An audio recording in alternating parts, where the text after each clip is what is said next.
आप लाइव हो गई हैं।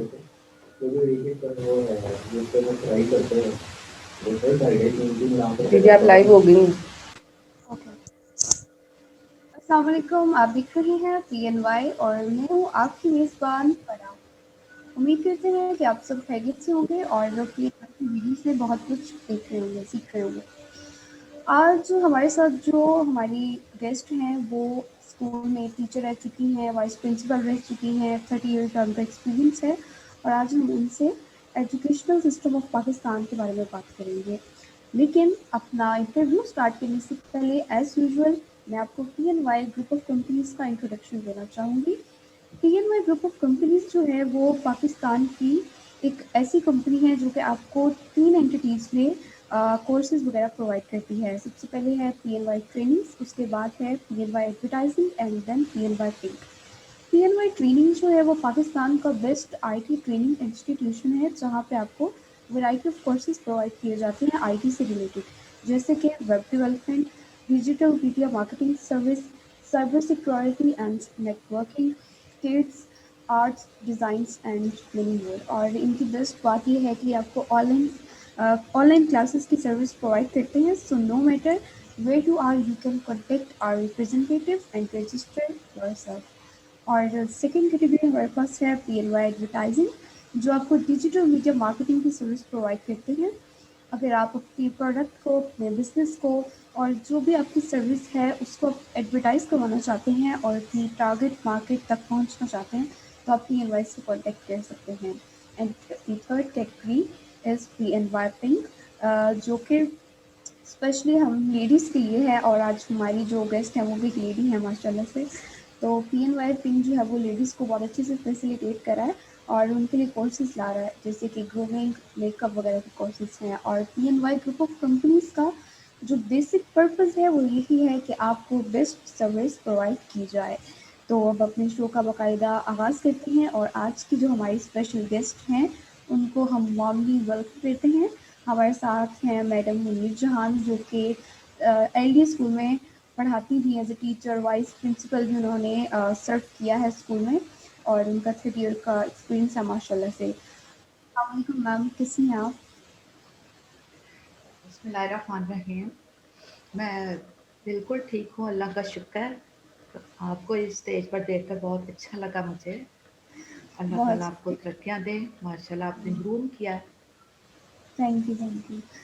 मैम जो है वो मुझे भी पढ़ाती थी और मेरी वन ऑफ बेस्ट टीचर्स रही हैं और स्कूल में बड़ा अच्छा टाइम गुजरा उनके साथ और माशाल्लाह से इतने साल हो गए हैं अभी भी मैम के साथ बहुत अच्छा लिंक है, बहुत वैसे ही प्यार है, मोहब्बत कायम है और अल्लाह करे कि आगे भी ऐसे ही सब कुछ रहे। अच्छा, सबसे पहले मैम आप हमारी ऑडियंस को बताएं कि आपने वो क्या स्टडी किया है और किस तरह आप टीचिंग की फील्ड में, कैसे सफ़र का आगाज़ हुआ? बिस्मिल्लाहिर्रहमानिर्रहीम। अस्सलाम वालेकुम। मेरा नाम मुनीर जहाँ है और मेरी क्वालिफ़िकेशन MSc M.Ed है। ओके। पंजाब यूनिवर्सिटी से मैंने MSc M.Ed किया, MSc in zoology 1985। Okay. After that, 1988, I joined the LDS school system. That was it was the junior model school. Okay. उसके बाद स्कूल ज्वाइन करने के बाद पता लगा जी ये टीचिंग के लिए तो बीएड मस्ट है। लिहाजा मुझे 1990 में मैंने बीएड भी किया। ओके। उसके बाद 1993 में पंजाब यूनिवर्सिटी से फिर मुझे एमएड करने का भी मौका मिला। एमएड की डिग्री मैंने हासिल की और सही। उसके बाद मेरा टोटल टीचिंग एक्सपीरियंस जो है ना वो 32 ईयर्स है। इतना ज़्यादा एक्सपीरियंस। ओके। लाइफ माशाल्लाह। का बहुत बड़ा हिस्सा जो था मैंने टीचिंग में सर्व किया। राइट। उसमें से 24 ईयर्स जो मैंने सर्विसेज प्रोवाइड की। हमारा एलडी स्कूल सिस्टम एक बार टाउन है as SST teaching biology. Okay. और माशाल्लाह। उसके बाद मैंने 7 years LD school system Johar town, जहाँ आप भी थी, आपसे भी अच्छा वक्त गुजरा आपके साथ। हाँ वहाँ जी। पर मैंने as SST, as vice principal and as principal मैंने वहाँ राइट। पर सर्व किया। तो 32 ईयर्स एक्सपीरियंस मुझे हुआ और मैं इसमें इसमें मैंने बहुत कुछ गेन किया। सबसे पहले तो जॉब के स्टार्ट के 2 इयर्स में मुझे बेस्ट टीचिंग प्राइज अवार्ड दिया गया उस वक्त जो ग्रेट। हमारी ऑर्गेनाइजेशन थी। हम्म। ओके। और उसके बाद मुझे वो जो हमारी जूनियर मॉडल स्कूल था वो फाइव तक था, वो 5 क्लास 6 में गई, 7 8 9 10, और 10th में जब बायो बोर्ड में अपियर हुए तो बायो का बेस्ट रिजल्ट था, उसको भी मुझे अवार्ड दिया गया, शील्ड ऑफ एप्रिसिएशन, जो मेरे पास अभी भी है। इसके अलावा मुझे गोल्ड मेडल से भी नवाजा गया, जो आपको मैंने नहीं बताया कभी और मैं भूल गई थी। तो गोल्ड मेडल से 32 इयर्स मैंने टीच किया। फिर 2020 जनवरी में मेरी रिटायरमेंट हुई है with great honour and respect, and I am very happy with my past. बहुत अच्छी बात है। और वो कहते हैं कि अल्लाह का शुक्र अदा करना चाहिए इंसान किसी भी हाल में हो, लेकिन माशाल्लाह से आपने बहुत अच्छा सर्व किया है स्कूल में भी, स्टूडेंट्स को भी। और आपकी जो बेस्ट बात अभी भी मुझे याद है वो ये है कि कभी भी ये नहीं होता था कि जी रिस्ट्रिक्शन है और एज अ टीचर बच्चों पे कोई रौब है, हमेशा प्यार मोहब्बत से दोस्तों की तरह फ्रैंकली पढ़ाना, बातें भी करना, एंजॉय करना। तो ये बहुत अच्छा एक आपका तरीक़ेकार था। अच्छा मैम, आज हम बात कर रहे हैं एजुकेशनल सिस्टम ऑफ पाकिस्तान के। टेक्नोलॉजी के साथ-साथ पाकिस्तान का जो एजुकेशनल सिस्टम है, वो बहुत ज़्यादा चेंज हो चुका है। हम देख रहे हैं कि अब ऑनलाइन क्लासेस 2020 में तो एकदम से ऑनलाइन क्लासेस का एरा आ गया। पहले फिर भी मैनुअल क्लासेस होती थी, अब टेक्नोलॉजी के साथ चीज़ें बहुत चेंज हुई हैं। तो जिस ज़माने में कभी आप भी स्टूडेंट होती थी हमारी तरह, तो तब पढ़ाई का क्या निज़ाम था? किस तरह से आप लोग पढ़ते थे, स्कूल जाते थे, क्या सिस्टम था? ओह फारा, आपने याद करवा दिया। मुझे अपना स्टूडेंट लाइफ बहुत याद आती है और बहुत पसंद है। ओके। उस ज़माने में प्री स्कूल सिस्टम नहीं होता था, वो अच्छा। बस कच्ची पक्की क्लासेस होती थी। हुँ। ओके। कच्ची क्लास कहते थे, बच्चा स्कूल में गया या नहीं गया, उसकी अटेंडेंस लगती या नहीं। एक्चुअली हुँ। स्कूल स्टार्ट होता था पक्की क्लास से, यानी 1 से। अच्छा। ओके। और फारा, उस वक्त एक बड़ी अच्छी बात थी कि बच्चों के बैग भारी नहीं होते थे। ओके। सिर्फ उर्दू पढ़ाते थे, मैथ की बुक होती थी और एक जनरल साइंस, जनरल नॉलेज होता था। जनरल नॉलेज होता ही ज़बानी था, और हुँ। सारा जोर जो था वो मैथ पर और उर्दू पर लगाते। और हुँ। उसमें उस ज़माने में हमने तख्तियाँ लिखवाते थे। हुँ। हम तख्तियों को साफ करते, धोते, खुश करते, उस पर लाइन्स लगाते, और फिर हुँ। उस पर टीचर, पहली लाइन टीचर लिखता, नीचे हम खुशखती करते। हुँ। और उसके लिए हम यूज़ करते थे, काली स्याही होती थी, कच्ची काली स्याही मिलती थी बाजार से, वो हमने दवात में डालनी और कलम से लिखने हैं डोबे लगा कर, यानी means dip in the ink. Dip हुँ। करके फिर हम वही। तख्ती पर लिखते, उससे बेहतरीन लिखाई हो जाती बच्चों को। और हुँ। 3 क्लास तक हमें यही 3 सब्जेक्ट पढ़ाए जाते थे जिस स्कूल में मैं पढ़ती थी। और ठीक है। फिर मैथ में सिर्फ प्लस, माइनस, मल्टीप्लाई और हुँ। डिवीजन, यानी हुँ। जमा, तफरीक, ज़रब और तकसीम, इन हुँ। 4 किस्म के सवालों पर पूरा जोर लगा देते, बहुत प्रैक्टिस करवाते हुँ। थे कि हुँ। ये उस ज़माने के आए हुए हैं हमें, ये प्लस माइनस। उसके सही। बाद क्या करते थे, छुट्टी का जैसे ही वक्त होता तो हमें खड़ा कर देते लाइन्स में, पूरा जूनियर मॉडल स्कूल लाइन्स में खड़ा है, और 2-4 बच्चे जिनकी आवाज़ ज़रा लाउड है वो सामने खड़े हो जाते, और फिर वो कहलवाना शुरू कर देते 6 कलमे। और फिर जिसमें फिर ईमान मुफस्सल, ईमान हुँ। मुजम्मिल, फिर आयतल हुँ। कुर्सी, दुआए कुनूत, यानी इस तरह की तमाम सूरतें जो थी ना, हमें कहलवा देते। और साथ में पहाड़े, हुँ। पहाड़े 2 से लेकर 16 तक हुँ। वो बच्चे हमें कहलाते, और हुँ। ज़ोर शोर से, जैसे हम कहते थे 2 का पहाड़ा 2 1 ज़ा 2, और या 2 2 एकम 2, इस तरह नहीं, पंजाबी में हुँ। 1 दूनी दूनी, 2 दूनी 4, यानी हुँ। 2 का पहाड़ा 16 तक, 3 हुँ। का पहाड़ा 16 तक, 4 का पहाड़ा 16 तक, इस तरह 16 के पहाड़ा भी 16 तक। मुझे आज भी याद है, अपने एक्सपीरियंस में मैं करती हूँ कि आखिरी जो पहाड़ों का जो हम कहते थे उसमें था ये लफ्ज़ 16 16 256, यानी 256। अब ये पहाड़े तब के याद हैं। वो और बस इसके, माइंड में पक्के हो गए। जी, और इसके अलावा मैं, जब हम इंग्लिश जो थी वो 6 क्लास से स्टार्ट होती थी हमारी। अच्छा। 6 क्लास में जाकर हमने एबीसी सीखी, इंग्लिश की छोटी सी कंसेप्चुअल सी एक बुक थी, वो हम पढ़ा करते थे। और लिखते किससे थे? उर्दू लिखनी है तो होल्डर से, वो कटा हुआ निब कटी होती थी, और इंग्लिश लिखनी है तो जी की निब से लिखते थे। अच्छा। पेन नहीं होते थे हमारे हाथ में।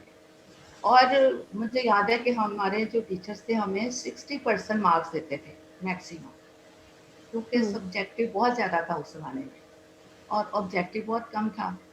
इसलिए जो थे टीचर्स यूनिवर्सिटी लेवल तक, कॉलेज यूनिवर्सिटियों में, स्कूल्स में, और जो बच्चा 60% से ज़्यादा नंबर लेता था उसे बहुत हैरत से देखते थे कि कितना लाइक है बच्चा।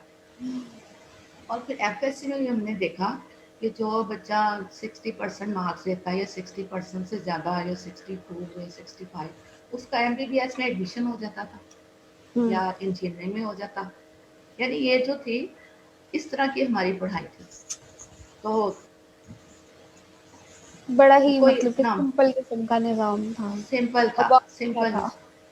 से हाँ पढ़ना, उसमें और बस हाँ, कंसेप्ट। जी बिल्कुल। और अब आप देख रहे हैं कि अब ऑनलाइन सिस्टम आ गया है, ठीक है?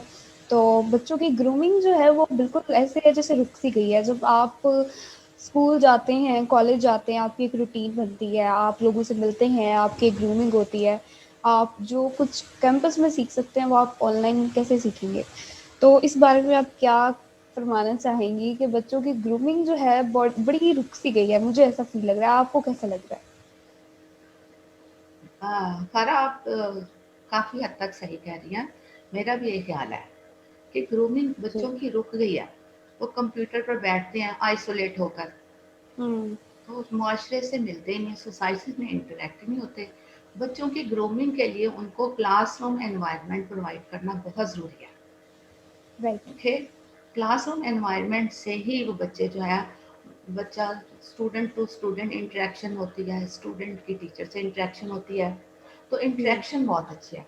और टीचर जो है वो बच्चे को बताता है, अच्छी बुरी बात से टोकता है, उसे एग्ज़ैक्टली। बताता है how to study, how to behave with one another, how to write, sit, how to stand, how to talk with the others, how to write, behave with the elders, बच्चों के राइट। साथ कैसे सलूक करना है, teacher हुँ। से कैसे खड़े होना है। अब तो ऐसे भी होता है बाज़ दफ़ा कि मैं अपने इस दौर के बच्चों की बुराई नहीं करती है, बच्चे मेरे ही हैं। बच्चों में पोटेंशियल होता है, बच्चों को सिखाना पड़ता है। तो बिल्कुल। ऑनलाइन सिस्टम की वजह से ना इस तरह के, फिर है पंक्चुअलिटी। हुँ।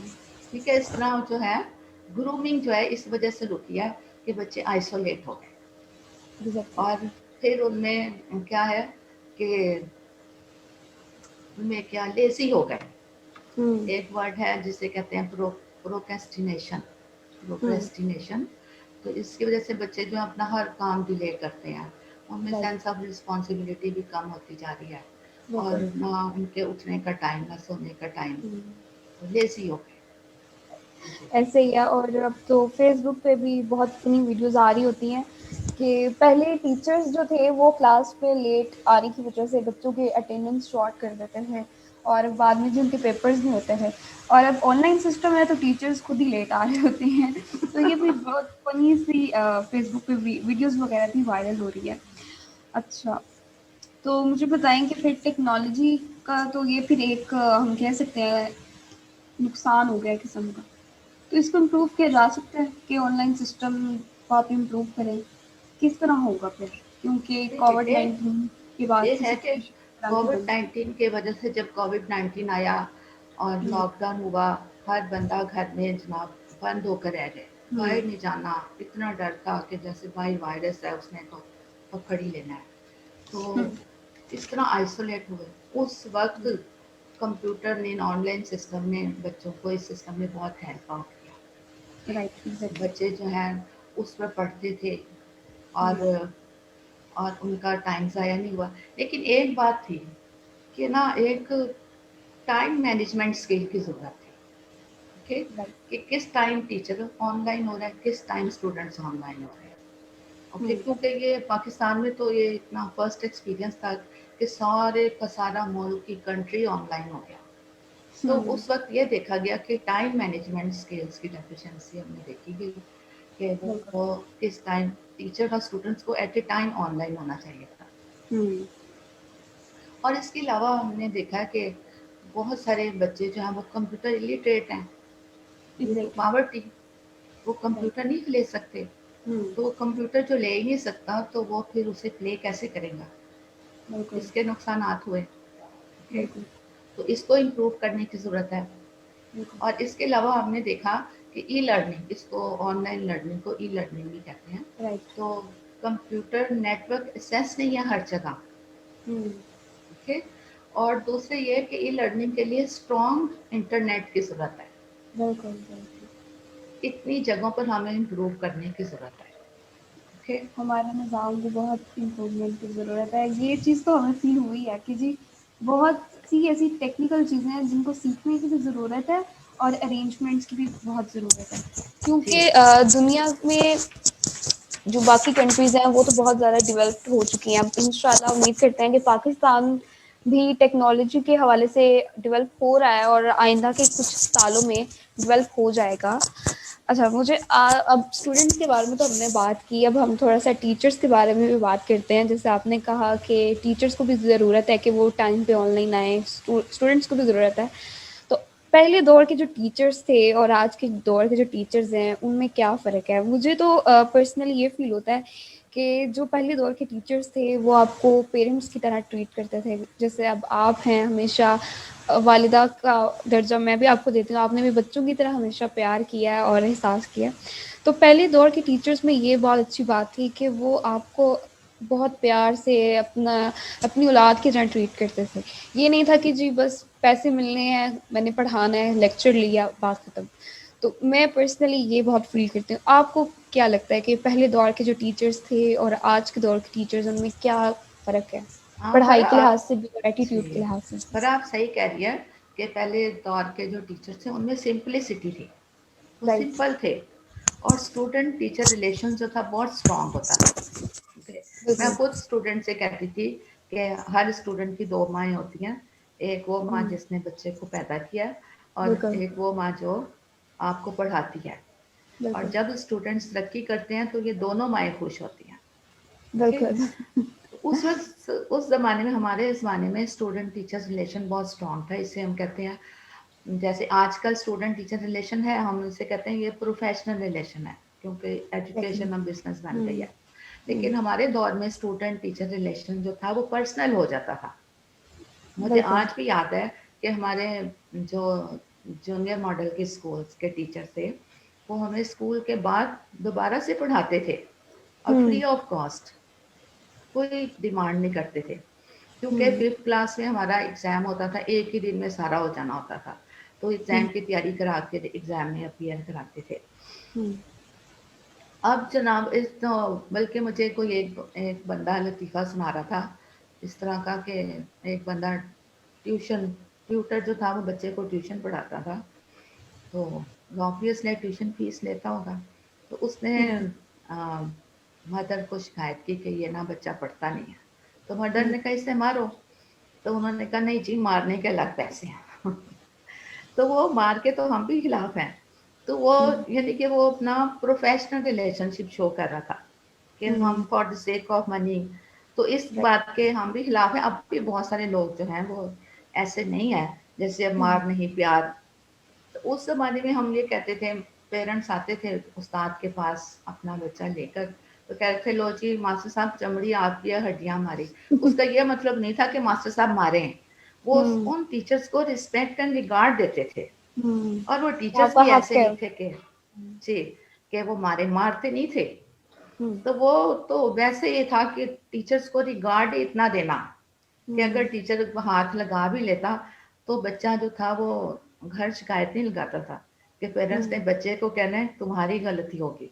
हम्म तो वो फिर जी। एक मुझे और भी बात कोट करती हूँ मैं अक्सर एक बात को, उस्ताद शागिर्द की, कि सिकंदर का उस्ताद रस्तू था। सिकंदर आजम बादशाह था, उसका जी। रस्तू। तो सिकंदर आजम अपने उस्ताद को उसने इतना अच्छे लफ्ज़ों में याद किया कि मेरा सिकंदर आजम ने कहा मेरा बाप मुझे आसमान से ज़मीन पर लाया, लेकिन हम्म मेरा उस्ताद मुझे ज़मीन से आसमान पर ले गया। आसमान पर लेके। और अरस्तू ने भी अपने जो शागिर्द के लिए बहुत तारीफ़ी अल्फाज इस्तेमाल किए। अरस्तू ने कहा कि सिकंदर अरस्तू बन सकता है, लेकिन रस्तू इसके अंदर नहीं बन सकता। इसका मतलब है कि हम जो टीचर्स हैं, हम I am not queen but I am a queen maker, but right, ये कहते हैं कि we are not king but king makers. Okay, exactly.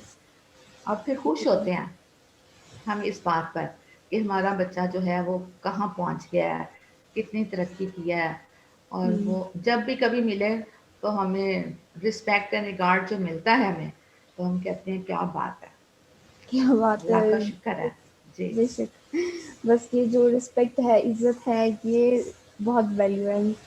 बस आज के टीचर्स में थोड़ा सा ये भी है कि ऑफ कोर्स हर कोई कमा रहा है, पैसे के लिए कमा रहा है, तो थोड़ी सी ग्रीडीनेस भी आ जाती है कि जी हमें इतने स्टूडेंट्स को हम पढ़ा रहे हैं, एक्स्ट्रा पढ़ाएं और हमें थोड़े से पैसे मज़ीद मिल जाएँ, तो ये चीज़ भी है। और पहले जो टीचर्स थे उनमें ये चीज़ नहीं थी, और जो लालच का जो वर्ड है वो बिल्कुल भी नहीं था। एंड लेकिन टाइम के साथ-साथ चीज़ें जो हैं वो बढ़ रही हैं, चेंज हो रही हैं, तो हम कह सकते हैं कि ये फैक्टर भी थोड़ा बहुत बीच में है। लेकिन सब टीचर्स ऐसे नहीं होते, कुछ-कुछ इस तरह के भी होते हैं। और लेकिन फरा मैं एक और बात बताऊं कि हम जी, टीचर्स को ब्लेम नहीं कर सकते, ये पैगंबरी पेशा है, बिल्कुल, उनका प्रोफेशन है, उन्होंने बिल्कुल, भी कुछ ना कुछ अर्न करना है। लेकिन ये राइट, है कि उन्हें बस अपना एटीट्यूड चेंज करना चाहिए towards exactly, students. Okay, right, हाँ, बिल्कुल। टीचर्स को रिस्पेक्ट रिगार्ड मिलनी चाहिए, और टीचर जो है वो बच्चे को रिस्पेक्ट रिगार्ड दे। राइट।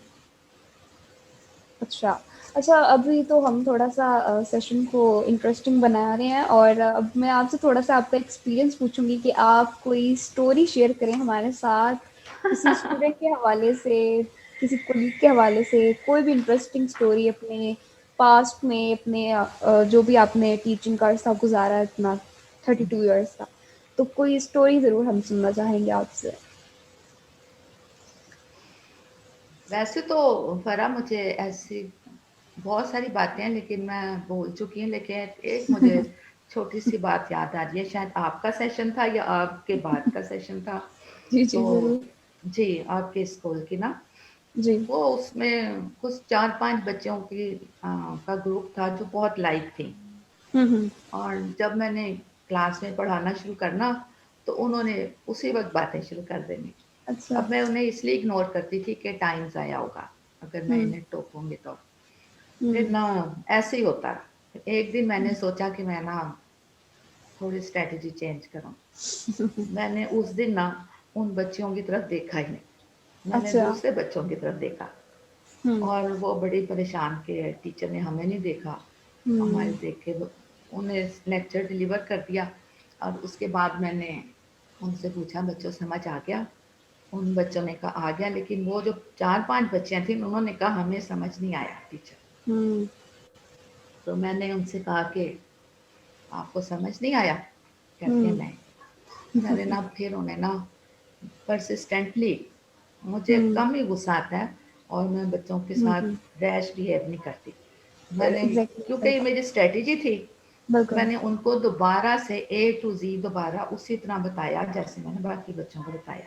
सही। और उस दिन के बाद से वो बच्चे जो थे बिल्कुल ठीक हो गए और उन्होंने क्लास में बोलना हुँ, भी बंद कर दिया।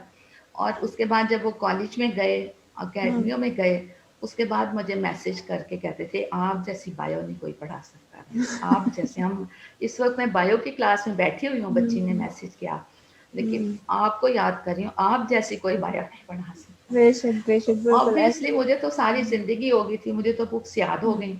राइट, और हाँ, सारे सब्जेक्ट मैटर्स मुझे आते थे। तो बिल्कुल। मैं जैसे बच्चे का जो माइंड सेट होता है उसके अकॉर्डिंग मैं उसको हुँ, करवा देती। मेरा ठीक। मतलब मैंने तो ये करना था कि ट्रांसफर ऑफ नॉलेज करना था अपने से उस बच्चे में, तो हुँ, बच्चे के लेवल पर आकर करना था। तो बिल्कुल। इस तरह की और भी बहुत सारे बातें हैं, एक पार्ट टाउन हुँ, में भी, इधर भी, जो बच्चे याद करते हैं जब मिलते हैं मुझसे, तो वो हुँ, मुझे बताते हैं कि एक दफ़ा आपने कहा बच्चों आप पढ़ लेसन तैयार करके आओ, सर्दी का मौसम हुँ, था, वरना हुँ। आपके गरम गरम चीक्स और मेरे ठंडे ठंडे हाथ जाके थप्पड़ ना पड़ जाए आपको कहीं। हुँ, तो वो बच्चे ये बातें शेयर करते हैं इस तरह हुँ। की। ये भी और भी। एक हाँ जी, ये भी एक जी तरीका है बच्चों को समझाने का, और जो प्यार से काम हो जाए वो गुस्से से क्यों करना। और यस। माशाल्लाह से बड़ा अच्छा रहता था आपके साथ, तो क्लास आप वेट कर रहे होते थे स्टूडेंट्स के, कब मैम मुनीर की क्लास होगी, कब वो आएंगी, क्योंकि पढ़ाई के अलावा जो बाकी गपशप भी होती थी उसमें भी बड़ा इंजॉय करते थे। पढ़ना तो रोज ही होता था, लेकिन जो बीच में थोड़ा सा टाइम होता था जिसमें आप कुछ सिखाती थी स्टूडेंट्स को ज़िंदगी के बारे में, अपनी कुछ स्टोरी सुनाती थी, तो वो बहुत एक मज़े की फीलिंग होती थी कि बस उसका भी बहुत वेट होता था। और आप माशाल्लाह से सीनियर टीचर थी, लेकिन हमेशा कभी भी इस तरह नहीं हुआ कि आपने स्टूडेंट्स को एटीट्यूड दिखाया। जब भी आपके पास आए, कोई भी हेल्प चाहिए हो स्टडी रिलेटेड, आपने ज़रूर की। और जब मैंने आपको इनवाइट किया कि आपके साथ सेशन करना है, तब भी आपने माशाल्लाह से बहुत अच्छे से कोऑर्डिनेट किया। अच्छा, तो मुझे बताएं कि एजुकेशनल सिस्टम अब का जो है और पहले का जो है, फ़र्क तो है काफ़ी। तो आप कोई इम्प्रूवमेंट्स जो बताना चाहें कि इस तरह से आप करें गवर्नमेंट को या टीचर्स को, स्टूडेंट्स को, कोई इम्प्रूवमेंट के लिए अगर आप कुछ बताना चाहें कि जी मैं अगर आप ये चीज़ कर लेंगे तो आपका जो तालीमी निज़ाम है वो पहले से बेहतर हो जाएगा। हाँ बेटे, अभी मैंने आपसे बात की ना कि जो जी, हमारा जो स्कूल सिस्टम है पहले का और राइट। जो ऑनलाइन सिस्टम है, जी, जी। इनमें से कौन सा निज़ाम बेहतर है, क्या बेहतर है? मैं कहती जी, हूँ जी। दोनों निज़ाम चलने चाहिए साथ साथ। बिल्कुल, ताकि जिसकी तो भी ज़रूरत हो जी आप उसको उस टाइम यूटिलाइज़ कर लें। हाँ, बिल्कुल, वो जो स्कूल सिस्टम को सेपरेट नहीं कर सकते, उससे तो राइट। बच्चों में पंचुअलिटी आती है। बिल्कुल, ओके। और हम ऑनलाइन सिस्टम को भी हम इग्नोर नहीं कर सकते, वो बिल्कुल, क्विक बहुत है, बिल्कुल, फौरन फौरन बच्चे के जो है असेस में आ जाता है। ये बिल्कुल, क्विक है, बेशक वो दूसरा सिस्टम पैसिव है, लेकिन वो काम राइट, बहुत करता है। राइट। ओके। बच्चों की मॉरल वैल्यूज हम उन्हें बताते हैं, आई टू हुँ, आई कांटेक्ट होता है। और इंसान वैसे भी सोशल एनिमल है, बिल्कुल, कि इंसान रोबोट नहीं है।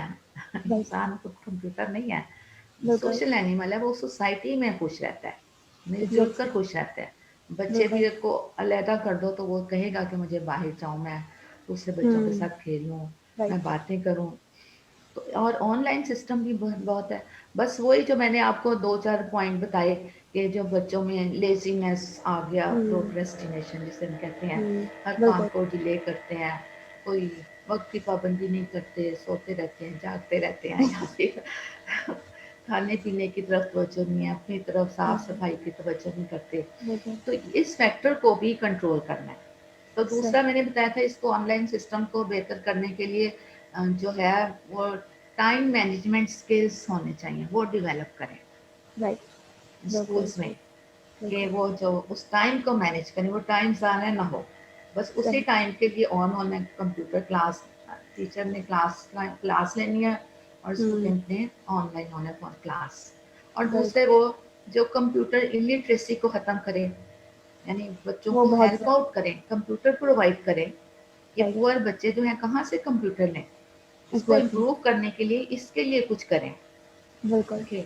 इस मेथड को। राइट, फिर ये है कि जो दूसरे दूर देहात के इलाकों में बच्चों के हुँ, पास इंटरनेट कंप्यूटर ही नहीं अवेलेबल, है, ना वहाँ पर एक्सेस है हुँ, इसकी इंटरनेट की, राइट, उसके लिए कुछ करें, बिल्कुल, गवर्नमेंट करे, या फिर अ, जो है अ, जो है सारा फर्ज तो है गवर्नमेंट का ही है, उसी ने करना है हुँ, आखिरकार। तो उसने गवर्नमेंट गवर्नमेंट ने पाकिस्तान का एजुकेशन सिस्टम दुरुस्त करना है, लिटरेसी एग्ज़ैक्टली, रेट बढ़ानी है। उसके अलावा जो है बच्चों के ऑनलाइन सिस्टम से बच्चे जो हैं अब हाथ से कुछ लिखते ही नहीं, हुँ, सब कुछ ऑनलाइन सब है। कुछ कंप्यूटर में शिफ्ट हो गया है। हाँ, अच्छा, इसके लिए मुझे कुछ आज भी करें। याद है कि जब हमारा ज़माना था पढ़ाई का, बहुत पहले की बात नहीं है, कुछ साल पहले की बात है, तो राइटिंग के ऊपर बहुत फोकस किया जाता था कि जी आपने मार्कर से आपने हेडलाइन बुलेट्स बनाने हैं, हेडलाइन देनी है, आपने प्यारा प्यारा करके लिखना है, आपने एग्जांपल देनी है, ये करना है, वो करना है। तो एक बड़ा वो एक मज़े का सीन होता था कि जी उसमें भी लिखते हुए बच्चों का इंटरेस्ट डेवलप होता था। और स्पेशली इंग्लिश और उर्दू के पेपर में राइटिंग पे बड़ा ही फोकस किया जाता था कि आपकी राइटिंग बड़ी अच्छी हो, आपने जो शेर लिखे हैं वो उर्दू में हो, आपने जो कोटेशन लिखी है वो उर्दू में हो, प्यारा करके लिखें। तो ये तो ट्रेंड अब खत्म सा ही हो गया है। हम लगता है कि हमने तो शायद ज़ाया कर दिया सब कुछ। हमने जो एक स्किल डेवलप किया वो आजकल यूज़ में ही नहीं है। नहीं, तो एक्चुअली सारा जो कुछ कंप्यूटर ही ज़ाया शिफ्ट। नहीं हुआ, हाँ जी, ज़ाया होने से बचाया जा सकता है। ओके, ये बिल्कुल। जो है, ये जो बातें हैं, सारे जो डीमेरिट्स हैं, इनको हुँ, पॉइंट आउट करवाना पड़ता है। राइट। और फिर वो जो जो लोग इसके रिस्पॉन्सिबल हैं, जो बनाते हैं सारा स्कूल के हुँ, सिस्टम्स या लॉज या रूल्स, हुँ, और जो सिलेबस बना रहे हैं, वो इसको सिलेबस में रखेंगे। राइट, डिस्कशन से बातें सामने आती है ना, कि बिल्कुल, इसके क्या ड्रॉबैक्स हैं। जैसे ई राइट। लर्निंग के लिए स्ट्रॉन्ग इंटरनेट, अब कहाँ से है स्ट्रॉन्ग हुँ, इंटरनेट? हुँ, ओके, हर जगह असेस नहीं है। अभी बिल्कुल। लाइट चलेगी तो आपके प्रोग्राम में अगर लाइट ही चली जाए तो फिर हाँ, क्या करेगा इंटरनेट? तो इस तरह जी, के ना जो हुँ, डीमेरिट्स है, इसे कंट्रोल करना चाहिए। बिल्कुल, बिल्कुल। जी। अच्छा, मुझे थोड़ा-सा बताएँ कि जो करियर काउंसलिंग है, वो कितनी इम्पोर्टेंट है? पहले के दौर में तो करियर काउंसलिंग का कॉन्सेप्ट नहीं था, लेकिन अब आहिस्ता-आहिस्ता प्रोफ़ेशनली आपको ये सर्विस प्रोवाइड की जाती है। स्पेशल करियर काउंसलिंग का जो है वो लोग काम करते हैं, ड्यूटी देते हैं। तो वो कितनी इम्पोर्टेंट है कि आपने डॉक्टर बनना है, इंजीनियर बनना है, आपने आर्ट्स में जाना है, तो उसके लिए करियर काउंसलिंग कितनी इम्पोर्टेंट है? आप क्या सोचती हैं इस बारे में? बेटे हाँ, करियर काउंसलिंग तो बहुत इम्पोर्टेंट है। हमारे ज़माने में तो पेरेंट्स कहते थे तूने डॉक्टर ही बनना है, हुँ, हर हाल में डॉक्टर बनना है। अगर वो हुँ, बच्चा कहता है मैंने इंजीनियर बनना है, या मैंने किसी आर्ट की तरफ जाना है, या मैंने कोई राइटर हुँ, बनना है, लेकिन पेरेंट्स की ख्वाहिश के मुताबिक वो बच्चा चला जाता था। लेकिन हुँ, ऐसा नहीं होना चाहिए। और प्राइमरी और मिडिल क्लास से ही पता लग जाता है बच्चे को, टीचर्स को ही पता हाँ, लग जाता है कि बच्चे का हुँ, किस तरफ ट्रेंड है, आर्ट की हुँ, तरफ ट्रेंड है, या इसका पोइट्री हुँ, की तरफ ट्रेंड है, या इसका इंग्लिश लिटरेचर की तरफ ट्रेंड है, या इसका हुँ, साइंस की तरफ, या इसको फिजिक्स में ज़्यादा अच्छा है, या एक्सपेरिमेंट ज़्यादा अच्छे कर सकता है, हुँ, या अकाउंट्स में जा सकता है जिसका मैथ तेज है। तो हुँ, उस वक्त ही बच्चे को, पेरेंट्स को बुलाकर कैरियर काउंसलिंग करवानी चाहिए। जैसे बिल्कुल, आजकल अब तो इंस्टीट्यूशंस में भी आते हैं राइट, करियर काउंसलिंग करने के लिए, और फिर वो बच्चों को बताते हैं कि आप अगर ये सब्जेक्ट पढ़ रहे हैं तो आप इन में फर्दर एडमिशन ले सकते हैं, इन सब्जेक्ट्स में जा सकते हैं। ओके, राइट, तो करियर काउंसलिंग बहुत ज़रूरी है। तो बच्चों को उधर ही जाना चाहिए जहाँ उनका ट्रेंड है। जैसे हम कहते हैं कि हमारे ज़माने में ये था कि अगर मैथ अगर नहीं आता बच्चे को हुँ, क्लास में, तो टीचर की कोशिश होती थी अगर ये पास नहीं होगा तो अगली क्लास में कैसे जाएगा, तो हुँ, कोशिश होती थी इसको मार मार के याद करवाएं मैथ। तो हुँ, लेकिन ये गलत बात है हुँ, कि जिस तरह बच्चे का ट्रेंड नहीं है तो उस क्लास से मैथ खत्म कर दें, उसे हुँ, कुछ और ऑफर करें। ओके, सही, राइट, सिलेबस ऐसा होना चाहिए, करिकुलम ऐसा होना चाहिए। हर हुँ, बच्चा वो तमाम सब्जेक्ट में इंटरेस्ट नहीं ले सकता। ऐसा बिल्कुल, भी है कोई एक आध सब्जेक्ट वो उसे इंटरेस्ट ना लगता हो। हुँ, ओके, ऑप्शंस होने चाहिए, राइट फ्रॉम बिगनिंग इसका कर देना चाहिए, लाइन राइट, सेपरेट कर दें स्कूल ऐसा लेवल ही। से। जी। और ये भी होता है कि पहले बच्चे जो है वो साइंस रख लेते हैं, बड़े अच्छे नंबर आते हैं, उसके बाद जी हम्म। मोटिवेशन बड़ी हाई होती है कि जी बड़े अच्छे नंबर आ रहे हैं साइंस रख के, फिर एफएससी में जाते हैं तो फिर लग पता जाता है एफएससी में वो इतनी मोटी मोटी बुक्स और मैट्रिक के मुकाबले बहुत टफ सिस्टम। हम्म। फिर आगे जब आप 4 साल रट्टे लगा रहे हैं, एकदम से आपका ई कैट एम कैट आ जाता है, आपके वहाँ कॉन्सेप्ट यूज हो रहे हैं, फिर हम्म। वहाँ बिल्कुल ही बंदा डीमोटिवेट हो जाता है। फिर मेडिकल के स्टूडेंट्स जो है वो आईटी में जा रहे हैं और जी बिजनेस की फील्ड्स में जा रहे हैं, तो ये एक मतलब पूरा करियर आपका ना मिक्स्ड सा कंफ्यूज नेक्स्ट सा जस्ट होके रह जाता है। हम्म। इवन मैं अब आपको थोड़ी स्टोरी बताऊं तो मेरे साथ भी कुछ ऐसा हुआ। मैं जब मैट्रिक में थी, माशाल्लाह बड़े अच्छे नंबर आए, तो मेरी टीचर थी मैम शुमाइला, आपको याद होगा मैम शुमाइला जो जी। उर्दू पढ़ाती थी। तो जी। उन्होंने मुझे सजेस्ट किया कि आप ना आर्ट्स रखो, आगे आप हम्म। जाओगे तो मेरिट बड़ा हाई होना ही है। तो सारी क्लास ने साइंस रखी, मैंने कहा नहीं जी मैंने भी साइंस रखनी है।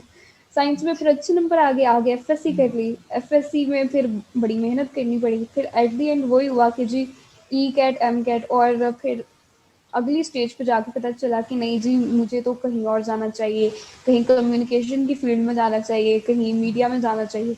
तो वो फिर आपके जो पास्ट के ईयर्स हैं वो आप उस पे फोकस करो जो आपने बनना है, इसकी बजाय कि आप किताबों को पढ़ो, आप साइंस को पढ़ो।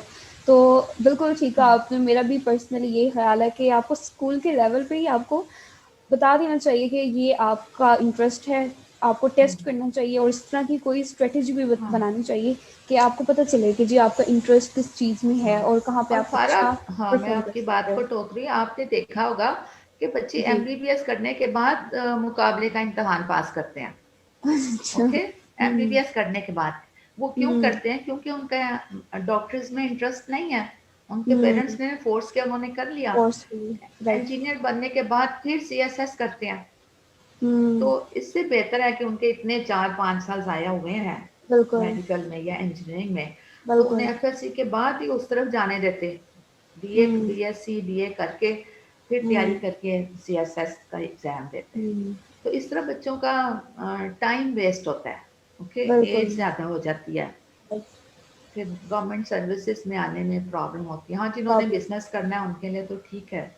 जी। तो इसलिए जो है ना हम्म। कि इन्होंने उनका माइंड सेट पहले स्कूल के ज़माने से ही उनका सब्जेक्ट्स अलग कर दें, उनकी लाइन अलग कर दें बिल्कुल। फ्यूचर कैरियर की। बिल्कुल ऐसा होना चाहिए।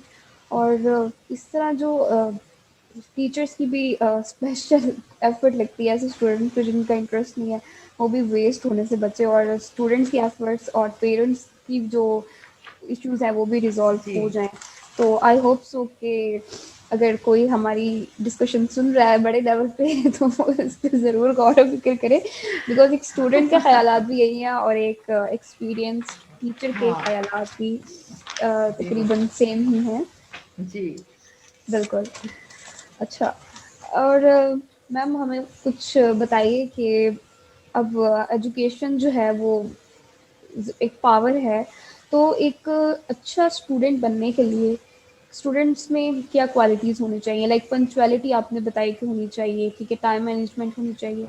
उसके अलावा भी आप हमें कुछ बताएँ कि एक अच्छे स्टूडेंट की क्या क्वालिटीज़ हो सकती हैं, या जो स्टूडेंट्स करियर अपना गुड वे में परस्यू करना चाह रहे हैं तो वो किन किन चीज़ों पे फोकस करें? बिकॉज ओके किताबें पढ़ना तो हर कोई किताब पढ़ लेता है, लेकिन जब स्टूडेंट लाइफ के बाद आप एकदम प्रोफेशनल लाइफ में आते हैं तो आप देखते हैं कि बाकी चीज़ों की भी बहुत ज़रूरत है। आपकी कम्युनिकेशन, आपका कॉन्फिडेंस, आपकी नॉलेज और करंट अफेयर्स। तो किताबी रट्टा, किताबी कीड़ा बनने के बाद जब आप एकदम मार्केट में जाते हो तो फिर आपको इतना मतलब कि सपोर्ट नहीं किया जाता। तो स्टूडेंट लाइफ में ही आप किस तरीके से चीज़ों को सीख सकते हैं? ओके, आपकी बात बिल्कुल ठीक है। स्टूडेंट्स को तो एक तो उनकी मॉरल वैल्यूज़ हैं, हम स्कूल में सिखाते हैं बच्चों को कि राइट। झूठ नहीं बोलना। Hmm. Okay, work hard, honesty is the hmm. Best policy, ये सब हम्म। सिखाते हैं। लेकिन उसके साथ साथ बच्चों को अगर आगे जाना है, जैसे अल्लामा इकबाल कहता है, अल्लामा इकबाल ने कहा कि सेल्फ एक्चुअलाइजेशन बच्चों को होना पता होनी चाहिए। हम्म। ओके, सेल्फ एक्चुअलाइजेशन मीन्स कि उन्हें अपना पोटेंशियल का पता होना चाहिए, जैसे अल्लामा राइट। इकबाल की खुदी है। ओके, हम्म। उन्हें उनके एम्स पता होना चाहिए, जैसे इकबाल ने कहा खुदी को कर बुलंद इतना। तो हम्म। ये बच्चों को अपने एम्स का पता होना चाहिए। Okay, right. और दूसरे ये कि उनका जो परसिस्टेंट हार्ड वर्किंग होनी चाहिए उनमें। हम्म। ओके, कंसिस्टेंसी बहुत इम्पोर्टेंट हाँ हार्ड वर्किंग, और है। राइट। हार्ड वर्किंग कंसिस्टेंसी के बिल्कुल। जो डेली का काम है वो डेली करें, उससे इकट्ठा हम्म। ना करें। ओके, हम्म। और ये मुस्तकिल मिजाजी से करें। फिर हम ये बिल्कुल। कहते हैं कि जो बच्चा जो है घर में 8 से 10 घंटे, मैं ये नहीं कहती कि हर बच्चा पढ़े, कुछ बच्चे एवरेज होते हैं, जो कुछ बच्चे ऐसे होते हैं जो देर से हम्म। याद करते हैं और जल्दी हम्म। भूल जाते हैं। उन्हें हम्म। 8 से 10 घंटे रोजाना पढ़ना चाहिए। राइट। ओके, फिर ये कि हम बच्चों को जो है अगर हम चाहते हैं कि वो अच्छे शहरी साबित हों, तो हम्म। पढ़ाई के साथ साथ उनकी तालीम के साथ उनकी तरबियत पर भी तरबियत। जोर देना चाहिए। बिल्कुल। जैसे हम उन्हें सीरत तैयबा पढ़ाएं, नबी राइट। पाक वसल्लम ने क्या फरमाया है, एक स्टूडेंट कैसा होना चाहिए, राइट। डाउन टू अर्थ होना चाहिए। ओके, हम्म। एक स्टूडेंट जब बड़ा हो जाए उसमें बहुत क्वालिटीज हों, लेकिन वो हमेशा डाउन टू अर्थ बिल्कुल। हो। गुरूर और तकब्बुर बच्चों में नहीं आना चाहिए कि मैं बिल्कुल। लायक हूँ। ओके, हम्म। जैसे हम कहते हैं अपने बड़ों की खिदमत करते हैं, खिदमत करने के बाद हम कहते हैं हमने आपकी बहुत खिदमत किया है। खिदमत का मतलब ये होता है कि खिदमत करने के बाद फिर खड़े हो जाएं कि उस्ताद मोहतरम हमारे और किसी चीज़ की ज़रूरत है और खिदमत की ज़रूरत है। और फिर बच्चों को ये भी हम कहते हैं, ये भी होना चाहिए, जैसे हमारे कायदे आज़म हैं, उन्होंने अंग्रेज़ों से हमारे लिए मुल्क हासिल किया। अल्लामा इकबाल ने अपनी शायरी से मोटिवेशन दी, और जैसे डॉक्टर कदीर हैं, उन्होंने एटम बॉम्ब बनाया। इनको हीरो माने, इनको सामने रखें और इनके नक्शे कदम पर चलें। ओके, नमाज पढ़ें और क्या कुरान पढ़ें और उसमें क्या क्या लिखा है उसको उस पर अमल करें। अगर हमने एक अच्छा इंसान बनना है, कामयाब इंसान बनना है, तो हमें 1400 साल पहले वाली तालीमात पर अमल करना पड़ेगा। अब वैसे हम कहते हैं हम साइंस पढ़ के ये हो जाएं, जैसे आपने क्या साइंस पढ़कर हम बड़े अफसर बन जाएंगे, लेकिन हमें मॉरल वैल्यूज नहीं आएंगी जो हम चाहते हैं। तो हमारी जो यूथ है, ये जो हमारा जो फ्यूचर है पाकिस्तान का, हमारी इस यूथ पर ही डिपेंड कर रहा है। इसने पाकिस्तान को संभालना है। जी, तो बहुत अच्छा मैसेज दिया आपने कि दुनियावी तालीम के साथ साथ दीनी तालीम का होना भी बहुत ज़रूरी है, और दुनियावी तालीम के थ्रू तो आप इस दुनिया में कामयाब हो सकते हैं, लेकिन जो आइंदा की ज़िंदगी है, जो कभी ख़त्म नहीं होनी है, उसमें कामयाब होने के लिए आप अभी से अपने दीनी जो मामलात हैं, उनको भी देखना चाहिए। और बहुत अच्छा लगा मुझे आपका मैसेज, माशाल्लाह, बहुत ही प्यारा मैसेज दिया आपने। अच्छा, आप खुद भी टीचर हैं, आप सबकी फेवरेट टीचर हैं, तो मुझे बताएं आपकी कोई फेवरेट हैं टीचर जिनका आप कोई शेयर करना जी, चाहें कोई स्टोरी? मेरे भी एक्चुअली जो मैंने सीखा है, मैंने भी अपने टीचर से सीखा है। जैसे आप बिल्कुल। कहती हैं आपने मुझसे काफ़ी कुछ सीखा है, जो आपको कुछ बिल्कुल। याद है बातें, तो इसका जी। मतलब है कि आपने उससे कुछ सीखा है। Okay, right. और उसे आप अपनी लाइफ में भी अप्लाई करती हैं। इस तरह बिल्कुल। मैंने भी अपने टीचर से सीखा है। मेरे कॉलेज की टीचर्स थी, मेरे स्कूल की टीचर्स थी, बेहद शफीक थी, मेहनती थी, और बच्चों को इसी तरह ही पढ़ाती थी जैसे मैं बच्चों के साथ करती हूँ। इसी तरह वो कॉलेज की टीचर्स को मैं देखती थी, वो स्टाफ रूम में पहले लेसन याद कर रही होती थी। टीचर्स को मैंने याद करते देखा है जब मैं एफएससी में थी, तो मुझे भी वहाँ से मोटिवेशन मिली जब मैं टीचर बनी कि मैं भी क्लास में लेसन याद करके जाती थी, लिटरली याद करके जाती थी। और अब तक मैं बुक वो पढ़ के जाती थी, टॉपिक वो इसलिए नहीं थी पढ़ती कि मुझे नहीं आता, मैं इसलिए पढ़ती थी कि कोई पॉइंट ना रह जाए बताने से। फिर मैं यूनिवर्सिटी में गई, हमारे भी टीचर थे एक यूनिवर्सिटी में, जो है मोलेकुलर बायोलॉजी के डॉक्टर शकूरी साहब थे, अब्दुल मजीद चीमा थे, और डॉक्टर सरवर थे, अल्लाह बख्शे उनकी डेथ हो गई, सईद साहब की डेथ हो गई, सरवर साहब हैं। तो इतना अच्छा पढ़ाते थे वो, 2-2 घंटे हमें स्माइलिंग फेस के साथ इतना अच्छा एक्सप्लेन करते। तो मुझे अपने टीचर से ही मोटिवेशन मिली कि वो जो जो पढ़ाते वो जैसे रूह में उतर जाता, याद होता जाता, उसी वक्त याद होता जाता। तो फिर मैंने फिर क्यों नहीं था उनकी तरह करना, तो मैंने अपने टीचर से सीखा सारा। हमारी एक टीचर थी एफएससी में, मैडम, नाम नहीं मुझे आ रहा, हमारी केमिस्ट्री की टीचर थी, वो भी इसी तरह पढ़ाती और हर बच्चे का नाम से वाकिफ थी। जिस तरह मैं भी क्लास में आकर मैं कोशिश करती थी बच्चों के नाम मुझे आ जाए। जब स्टूडेंट्स को नाम लेकर बुलाएं तो बच्चों को खुशी होती है। बिल्कुल। ओके, बिल्कुल। फीलिंग ऑफ इम्पोर्टेंस वो आती है हमको कि हाँ हम बड़े इम्पोर्टेंट है, और जब कोई टीचर मैंने कहा बच्चों को फीलिंग ऑफ इम्पोर्टेंस जो है वो आती है कि जी हम बड़े इम्पोर्टेंट हैं टीचर के लिए। और जब बोर्ड पे किसी स्टूडेंट का टीचर नाम लिख देता है टेंसेस में या कोई भी लेक्चर के दौरान, तो वो भी एक बहुत ही खास किस्म की फीलिंग होती है। हाँ जी, अब मेरा नाम इस्तेमाल किया गया, तो ये चीज़ बड़ी ठीक हो गया। अच्छा जी, हम एजुकेशनल सिस्टम के बारे में बात कर रहे हैं कि एजुकेशनल सिस्टम कैसा था, कैसा है, कैसा होना चाहिए। बहुत अच्छी बातें बताई आपने।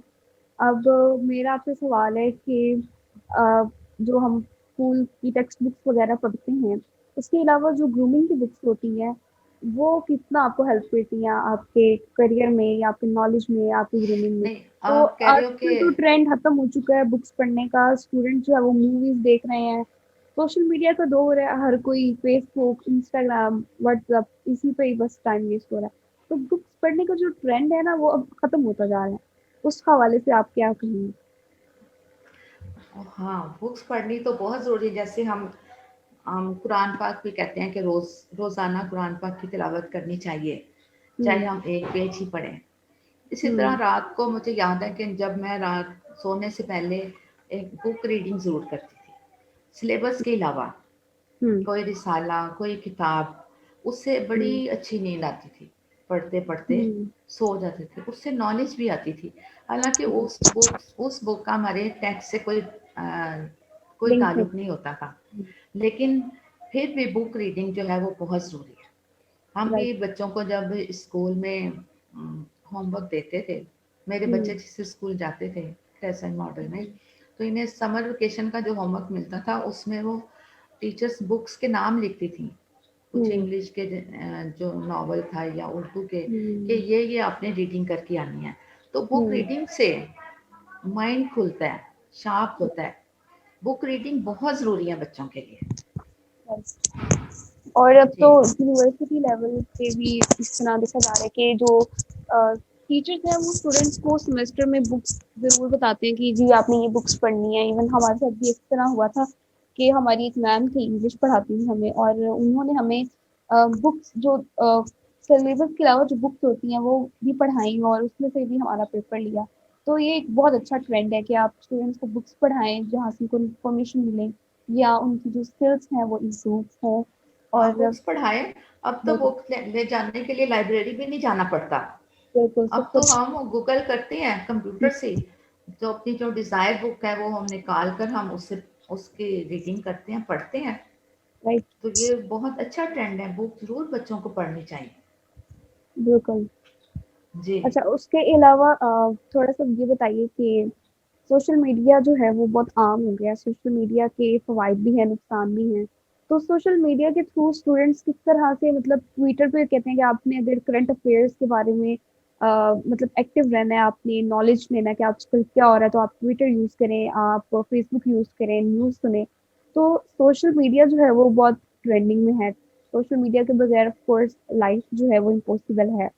तो स्टूडेंट्स किस तरीके से सोशल मीडिया के थ्रू इम्प्रूव कर सकते हैं अपनी नॉलेज या स्किल्स वगैरह को? अब तो देख रहे हैं यूट्यूब पे बड़े कोर्सेज प्रोवाइड किए जा रहे हैं, और हमारी जो कंपनी है पीएनवाई ग्रुप ऑफ कंपनीज, ये भी ऑनलाइन जो है वो कोर्सेज प्रोवाइड कर रही है। तो ये भी एक एग्जांपल है ऑनलाइन सिस्टम की इम्पोर्टेंस के, और किस तरह से आप घर बैठे सब कुछ सीख सकते हैं।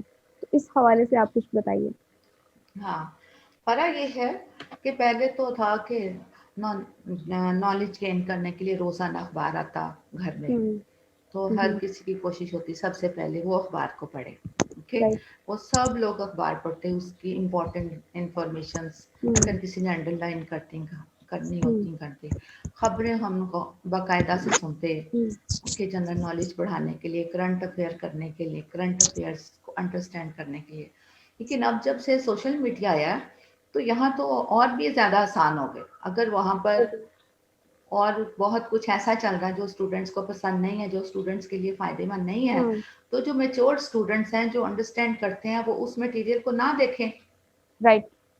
वो वहाँ से सोशल मीडिया से वो चीज़ पिक करें जो उनके उनके लिए फ़ायदेमंद है। जैसे आपने बताया कि कुछ कोर्सेज़ भी ऑफ़र हैं, हम्म। तो वो कोर्सेज़ पढ़ें और एक क्लिक से नोट्स निकाल लें। ओके, बिल्कुल।